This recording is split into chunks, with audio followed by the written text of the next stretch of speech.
What's up, y'all? I wanted to do a quick demonstration because I promised after posting that I received my MXR Bass Synth pedal.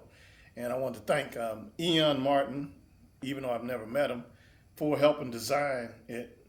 So as bass players definitely appreciate it. I know I do as a bass player appreciate it because I haven't played any pedals that I've been happy with for any bass synth sounds because even if they have the sound, its latency is crazy, or the tracking's crazy, or the phrasing, the way it translates the phrasing. So this is the first pedal that finally is it's almost no latency, and tracking is great, and the phrasing is killing. So I'm real excited to mess around with it. So I messed around with it a little late last night, but I can't wait to put some time into it and really incorporate it into things I'm doing.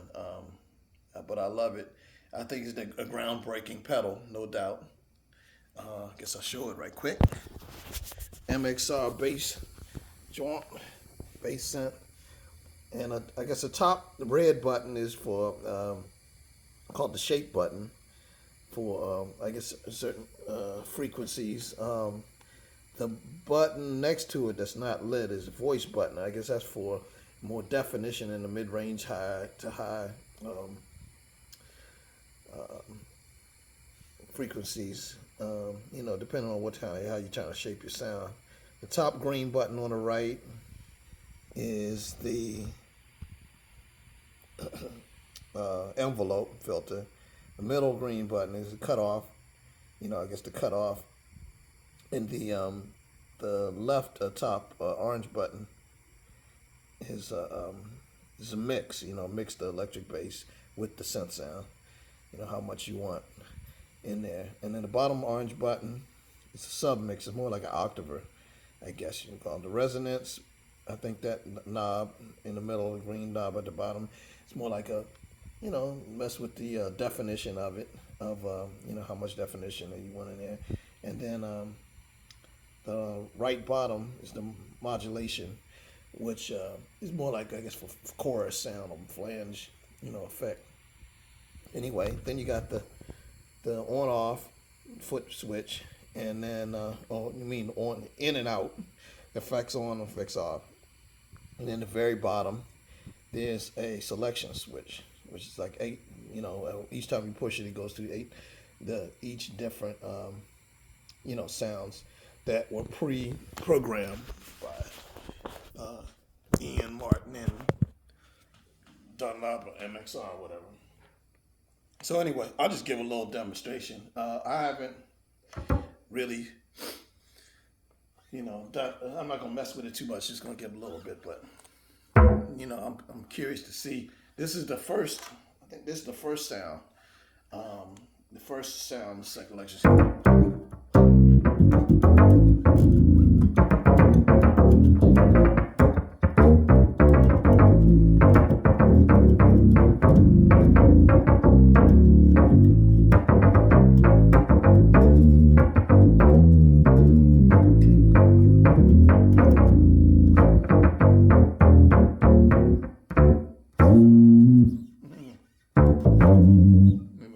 So anyway, it's pretty cool. So let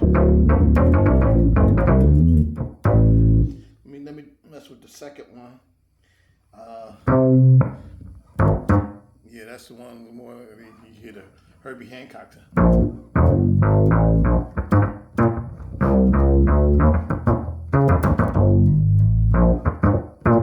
I can actually.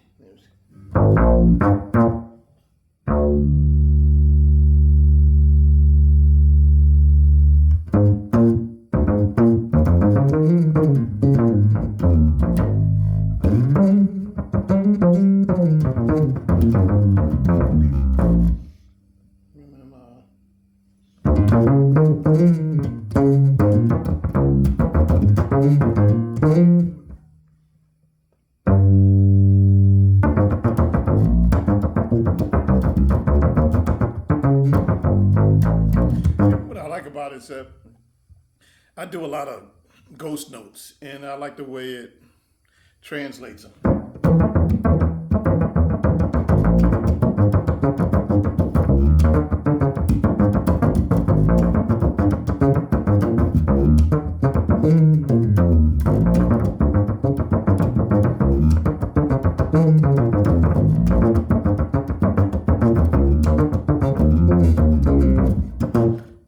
It translates the slides and everything, so that's pretty cool.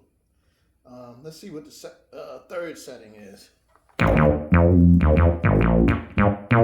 guess that's more like the Herbie Hancock one. I stand corrected.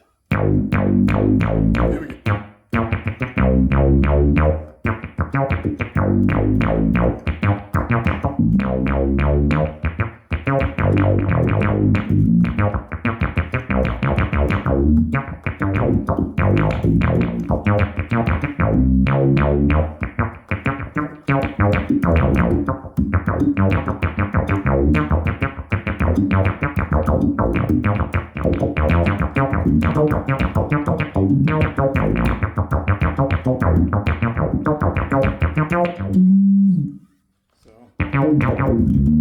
Yeah, I'm having fun with this thing.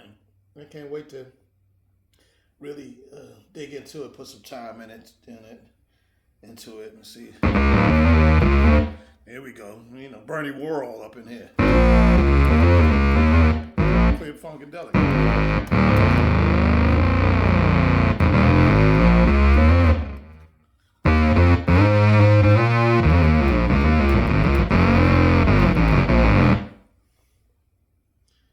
So anyway, I said I would.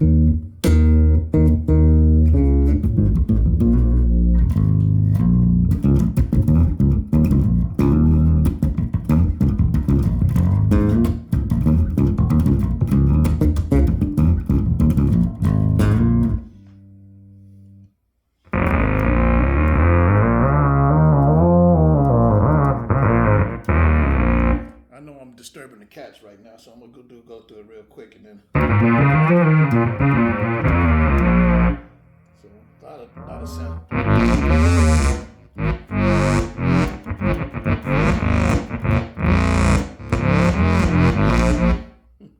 So anyway,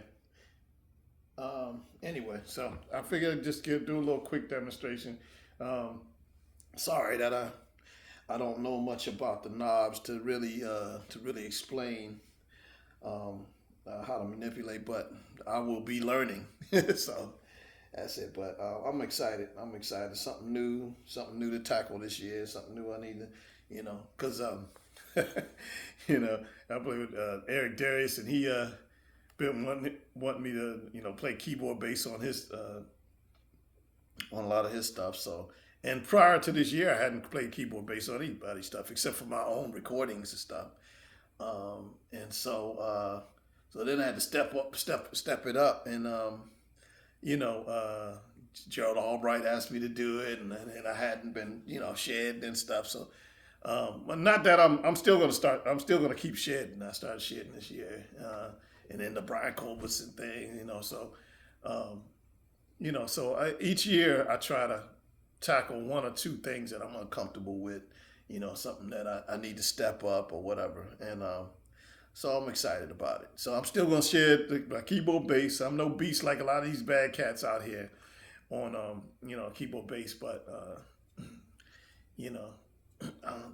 I try to,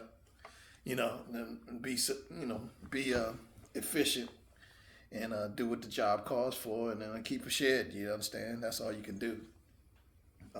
But I appreciate this pedal because, not backline doesn't always have keyboards, or it doesn't always have a sub fatty or whatever, sub 37 or, a Moog. So this will definitely do the job. And once I learn, you don't have to worry about the pitches and stuff, as long as your bass is in tune. So yeah, that's pretty much it. But anyway, bass synth, y'all. I'm sure I'll do some more demos as I get more familiar with it, and we'll see what's up. I see my cat one of my cats had to come out of the woodworks just to be seen. Look at her. Wait. That's Yumi. She's approving of the system and all. Everybody, that's Yumi. Hi. Anyway, Go-Go's over there asleep. Oh no, you're awake. Hey. Go-Go on Yumi. All right, y'all. I've seen enough. That's enough. All right. I'll check y'all later. I'm out.